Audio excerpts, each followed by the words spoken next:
दोस्तों, आज मैं बात करूंगा सामाजिक सुरक्षा पेंशन से संबंधित कि राजस्थान में जो पेंशन मिलती है वो अलग अलग पेंशन मिलती है। किसी को पेंशन मिलती है 1300 रुपये और किसी को मिलती है 1500 रुपये और किसी को मिलती है 1250 रुपये। तो दोस्तों, ये पेंशन किसको तो 1300 रुपये मिलती है और किसको 1500 रुपये मिलती है और किसको 1250 मिलती है। तो मैं आपको बताऊंगा कि आपको भी अपनी पेंशन बढ़वानी है तो क्या करना पड़ेगा। और एक राजस्थान में एक न्यूज़ चल रही है कि राजस्थान की जो पेंशन है वो मिनिमम पेंशन 1450 रुपये हो चुकी है। जो जिसको 1300 रुपये पेंशन मिल रहे थे उसकी 150 रुपये बढ़ चुकी है, तो अब 1450 मिलेंगे। तो इसकी कितनी सच्चाई है वो भी मैं इस वीडियो के अंदर बताने जा रहा हूँ। मैंने पिछली पेंशन से संबंधित वीडियो डाली थी कि आपको मार्च में पेंशन आ गई है, तो उसमें मैंने 1500 रुपये बताई थी। तो कमेंट आए थे कि राजस्थान में 1500 रुपये पेंशन नहीं है, 1250 भी नहीं है, 1300 मिल रही है। तो दोस्तों, ऐसा कुछ भी नहीं है। राजस्थान में सबको अलग अलग पेंशन मिल रही है और किस आधार पर मिल रही है वो सारा कन्फ्यूजन मैं इस वीडियो के अंदर विद सबूत के साथ लेके आया हूँ। और ये आप स्क्रीन पे देख रहे हैं कि ये जन सूचना पोर्टल का एक स्क्रीनशॉट है जिसमें 3 कैंडिडेट है, उनकी अलग अलग पेंशन है। चलो शुरुआत करते हैं। शुरुआत ये है कि इसके बाद मैं आपको बताता हूँ कि राजस्थान में ये आप समझ लीजिए, इसके बगैर आप ये नहीं समझोगे तो समझ में आगे नहीं आएगा कि राजस्थान में 2 प्रकार से पेंशन दी जाती है, एक तो राज्य सरकार और केंद्र सरकार। तो राज्य सरकार की पेंशन है वो देखो, इसमें आपको पीपीओ के ऊपर लिखा होगा सीएमओ एपीएस, किसी में लिखा होगा सीएमडीपीएस। और ये क्या क्या होता है क्या क्या नहीं होता मैं आपको बताने ये जा रहा हूँ कि इसका मतलब ये होता है कि विधवा पेंशन है और विकलांग पेंशन है और छोटे सीमांत कृषक किसान पेंशन है। ये इसका मतलब ये होता है कि अलग अलग पेंशन अलग अलग टाइप की होती है। ऐसे ही केंद्र सरकार की पेंशन है वो भी अलग अलग टाइप की होती है।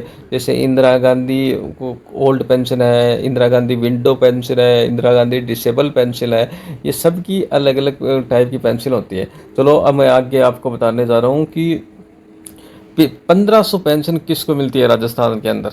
ठीक है, तो मैं आपको बता दूं जो लेडीज विधवा है और वो 75 साल से ऊपर है। हाँ दोस्तों, सही सुन रहे हो कि 75 साल से ज़्यादा उम्र हो गई है जिसकी, और वो विधवा है, तलाकशुदा है और परित्यक्ता भी है, इन कैटेगरियों को 1500 रुपये पेंशन मिलती है। ये विद सबूत के साथ है ये चीज़। और ये श्योर है, ये पक्की न्यूज़ है कि मेरे घर में 1500 रुपये पेंशन मिल रही है दोस्तों। तो राजस्थान में जो ज़्यादा उम्र की लेडीज़ है, अपनी दादी है, वो 75 साल से क्रॉस कर चुकी है, उसको 1500 रुपये पेंशन मिलती है। दूसरी बात, गंभीर बीमारी से पीड़ित जो सिलिकोसिस जो फैक्ट्रियों में काम करते हैं वो विकलांग हो जाते हैं और उनको भी 1500 रुपये सरकार देती है।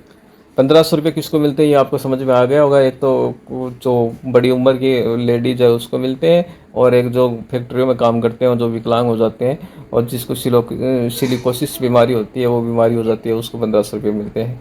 उसके बाद मैं आपको बताता हूँ कि इसके बाद आपको 1300 रुपये पेंशन किसको मिलती है। तो दोस्तों, 1300 रुपये पेंशन ये मिलती है कि जिसकी पेंशन पहले 1250 रुपये मिलती थी उसको 100 रुपये बढ़ा करके 1350 रुपये कर दी गई थी। ठीक है, और फिर सरकार ने क्या किया कि 50 रुपये वापस रिटर्न मार दिए और वापस इसको 1300 रुपये कर दिया। अधिकतर पेंशन ये मिलती है राजस्थान में, अधिकतर लोगों को 1300 रुपये मिलती है, लेकिन 1250 भी मिलती है, 1500 मिलती है। 1500 बहुत कम लोगों को मिलती है क्योंकि 75 साल के ऊपर बहुत कम मिलते हैं। और 1250 किसकी मिलती है वो भी मैं बताऊँगा, वो भी बहुत कम मिलते हैं। तो ये पेंशन है, 1300 पेंशन है जिसकी 1 साल से ज़्यादा हो गई पेंशन बनाए हुए, और महिला है वो 55 साल है और पुरुष है, महिला 55 साल है और पुरुष है, महिला 58 साल है, पुरुष 55 साल है।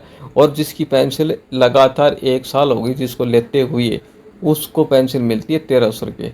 दोस्तों ध्यान से सुनना, जो 1 साल हो गई लगातार पेंशन को लेते हुए उसको पेंशन मिल रही है 1300 रुपये, और वो वृद्ध व्यक्ति हो उसको ये पेंशन मिल रही है।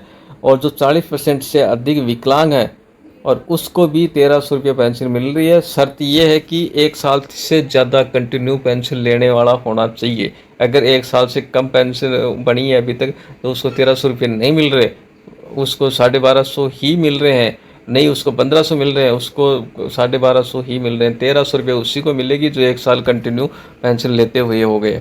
अब इसके बाद मैं आपको बताता हूँ कि पेंशन ₹1250 किसको मिल रहे हैं? ₹1250 उसको मिल रहे हैं दोस्तों, जो अभी अभी जिसने पेंशन बनवाई है, ठीक है, जिसकी 1 साल नहीं हुई है और वो अभी अभी उसकी पेंशन बनी है, या फिर उसकी पेंशन रुक गई थी किसी कारण से, उसको पेंशन 1 साल से 2 साल से नहीं मिल रही है, फिर उसने दोबारा कागज़ सही करवाए हैं, दोबारा पेंशन मिल रही है, उसको ₹1250 मिल रही है। जो अभी जो पेंशनर जिसने अभी पेंशन बनवाई है और उससे उसको आज भी ₹1250 पेंशन मिल रही है, इसका सबूत भी मैं पिछले वीडियो में आपको बता चुका हूँ।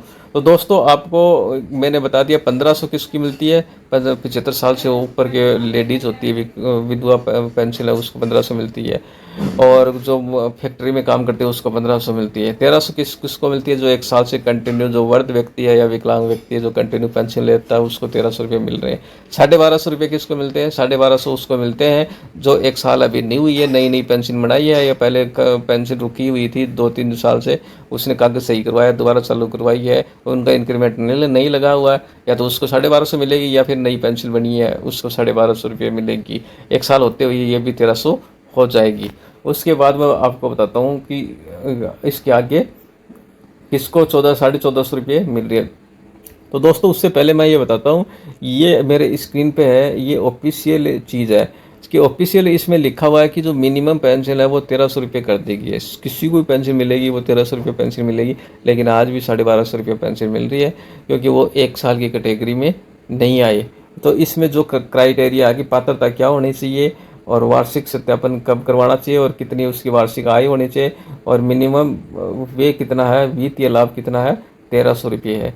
इसके बाद मैं बता देता हूँ, ये ऑफिशियल चीज़ है, और ये राष्ट्रीय जो सेंटर की स्कीम है वो भी ये इसमें मैंने दिखा रखा है कि पात्रता क्या है, वार्षिक आय क्या, प्रति माह पेंशन कितनी है, वो वही ₹1300 इसमें दिखा रखी है, लेकिन ₹1300 नहीं आते, ₹1250 आते हैं। और इसमें दोस्तों ये जो 75 साल वाली है, ये भी ₹1500 ही है। जो मैंने आपको बताई वो चीज़ है इसके अंदर, ये इसका सबूत है जो मैंने बताई है ना, कि 1500 किसको मिलते हैं, 1300 किसको मिलते हैं, 1250 किसको मिलते हैं, ये उसका सबूत है। उसके बाद मैं बताता हूँ कि ₹1450 जो अफवाह फैली थी, या फिर कोई न्यूज़ आई थी, या सच्चाई कह सकते हो, या बजट में भी घोषणा हुई थी उसकी कि पेंशन बढ़ गई, अब ₹1450 पेंशन मिलेगी, लेकिन इसकी क्या सच्चाई है क्या नहीं है वो मैं बताता हूँ।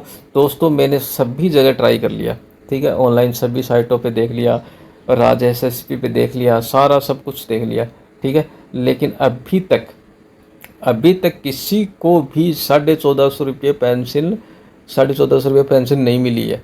अभी तक किसी को भी ₹1450 पेंशन नहीं मिली है।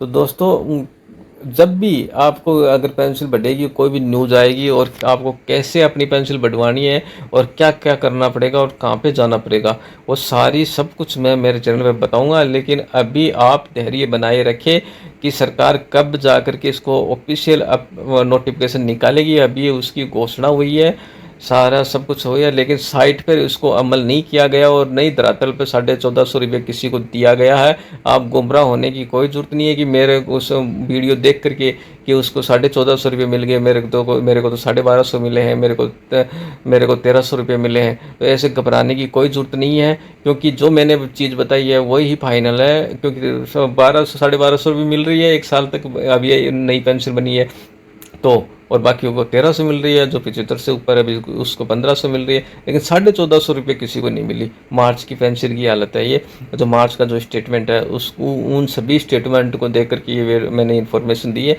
अगर इन्फॉर्मेशन थोड़ी सी भी अच्छी लगी है तो चैनल को सब्सक्राइब जरूर कर लेना। थैंक यू, धन्यवाद।